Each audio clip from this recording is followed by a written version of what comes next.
राजा हमेशा उदास रहता था। उसका मन हमेशा भटकता रहता था।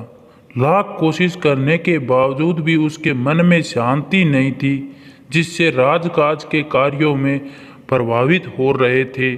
राजा के दरबारी भी इस बात से परेशान थे और राजा की इस समस्या का समाधान नहीं कर पा रहे थे। कुछ समय बाद राजा की नगरी में एक भिक्षुक मतलब एक साधु आया। साधु को देखकर मंत्रियों ने सोचा राजा के पास ले चलते हैं और कुछ एक बातें पूछते हैं। तो राजा के समक्ष लेके गए तो राजा ने पूछा, हे साधु महाराज, मेरे पास इतना धन और संपत्ति है, लेकिन मेरे मन में शांति नहीं है। तो थोड़ी देर साधु ने सोचा और उसके बाद राजा को बताया, हे राजा, आप एक काम कीजिए, अपना भेष बदलकर जनता के बीच जाइए और जनता का हाल जानिए। ये बात सुनकर राजा ने थोड़े दिन बाद जनता के बीच गए और राजा ने देखा जनता बहुत दुखी है। उनके दरबारी व मंत्री संतरी सारे उनके गद्दार हो चुके हैं, वो रिश्वतखोर हो चुके हैं और जनता को बेतरतीब लूट रहे हैं। महंगाई इतनी बढ़ गई है, हर चीज़ का दाम दुगुना हो गया है, पीने के लिए पानी नहीं है और सुविधा कुछ भी नहीं है। स्वास्थ्य के लिए भी कोई हॉस्पिटल की व्यवस्था नहीं है। सारे पैसे खोर हो चुके हैं, सारे आदम खोर हो चुके हैं। धनवान धनवान बन चुका है, गरीब और ज़्यादा गरीब होता जा रहा है।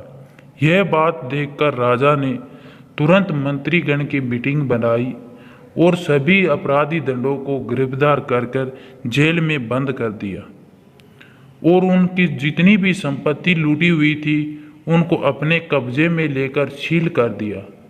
थोड़े दिन बाद में भिक्षुक वापस राजा की नगरी में आए और राजा से पूछा, हे राजन, अभी आपकी संतुष्टि या जीवन में कुछ सुधार है? राजा ने बोला, हे राजन महाराज, मेरी जीवन में कुछ सुधार तो आया है, लेकिन तभी पूरा सुधार होगा जब मैं इस जनता का कुछ उद्धार कर सकूंगा।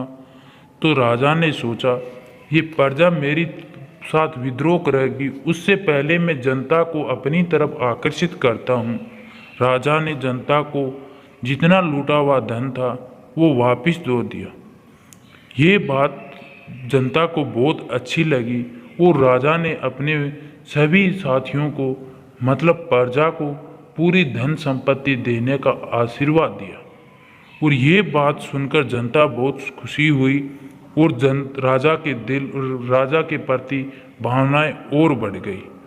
ये कहानी का आशय है कि कोई भी ज़्यादा लूटपाट ना मचाएं, अपनी जनता का ख्याल रखें। कोई भी दरबारी या मंत्री या कोई भी नेता ऐसा नहीं होता जनता के बगैर बनता। जनता इन्हें बनाने वाली, जनता इन्हें मिटाने वाली। जो भी काम करे जनता के दुख और जनता का हाल जान के कीजिए, ताकि हर आदमी का भला हो सके। अपना भला अकेला मत सोचिए, राजा की तरह सभी जनताओं का भला सोचिए। नहीं आप दुखी रहोगे, कहीं पे भी कितना भी धन लूट लो, संतुष्टि नहीं होगी। इस कहानी का यही सार है, जनता को खुश रखिए। ऐसी कहानियाँ आपको हम रोज़ मिलती रहेगी, इसलिए चैनल को कर लीजिए सब्सक्राइब।